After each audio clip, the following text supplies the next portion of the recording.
سانه 21 می در مؤسسه تحصیلات میانی عمومی رقم 5 شهر خوجند دور جمهوری سیاسی 46 اکادمی خرد علم‌های جمهوری تاجیکستان دایر گردید که در آن خوانندگان بالایقت مؤسسه‌های تعلیمی مقیاس ولایت که در دور ولایتی غالب برآمدند شرکت ورزیدند. طوری که اطلاع داده شد این آزمون با مقصد رشد تفکر تکنیکی، ترغیب جهانبینی علمی، توسعه نوآوری و اختراعکاری، جلب بیشتر خوانندگان بالایقت به آموزش فن‌های ریاضی دقیق و طبیعی، همچنین دریافت و معرفی استعدادهای نو از بین خوانندگان بالایقت مؤسسه‌های تعلیمی راه اندازی گردیده است.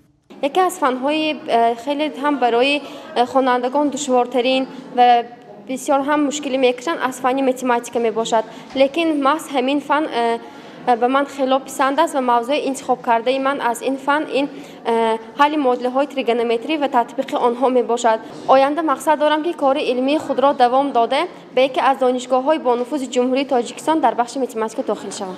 باید تذکر داد که چاره‌بینی با اشتراک نماینده مؤسسه دولتی مرکز جمهوری تحصیلات علاوگی وزارت معارف و علم جمهوری تاجیکستان برگزار گردیده. در آن 381 نفر خوانندگان بالایقت صنف‌های از 8 تا 11 مکتب‌های شهر و ناحیه ولایت که در دور ولایتی غالب برآمدند اشتراک کردند.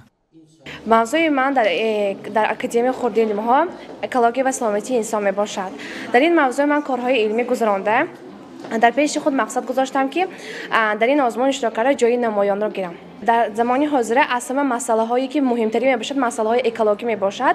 از سبب همین هم بخش اکولوژی را گرفته موضوع اکولوژی و سلامتی انسان را انتخاب کردم.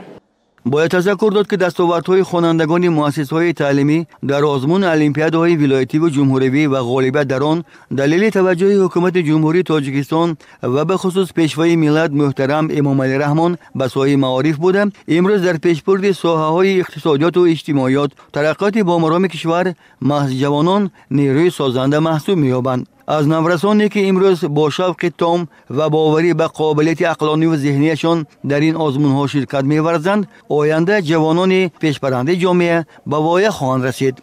من خوشحال از آن هستم که امروز در برابر یک قطار آزمون‌های دیگر به مانند فروغ صبح دانایی کتاب است، علم فروغ معرفت باز هم در این آزمون اشتراک می‌نمایم. بنده سال گذشته از آزمون جمهوری فروغ صبح دانایی کتاب است در دور جمهوری آزمونی مذکور از روی نومیناسیون ادبیات کلاسیک و فارسی تاجیک اشتراک نموده خوشبختانه در دور نهایی آزمون دست بالا گردیدم. غالبان اکادمی خرد علم‌های جمهوری تاجیکستان یعنی دور جمهوری صاحب دیپلم‌های درجه 1 2 3 و صاحب شهادتنامه عضو حقیقی اکادمی خرد علم‌ها و عضو وابسته اکادمی خرد علم‌ها صاحب می‌شوند. خوانندگان وقتی که یعنی عضو وابسته و عضو حقیقی اکادمی خرد علم‌ها می‌شوند، آنها می‌توانند در آینده کارهای علمی خود را در دانشگاه‌ها باز رواج و رونق کنند. با ابتکار پیشوای ملت محترم امام علی رحمان همه ساله در حدود کشور آزمون‌های با نفوذ از قبیل فروغ صبح دانایی کتاب است، علم فروغ معرفت تاجیکستان وطن عزیزی من و امثال آن دایر می‌گردند که در آن هزاران نفر نمایندگان قشرهای گوناگون جامعه از خردسالان تا کلانسالان شرکت ورزیده قابلیت ذهنی، ایجادی، عقلانی و سرایندگی و نوازندگی خود را نمایش می‌دهند.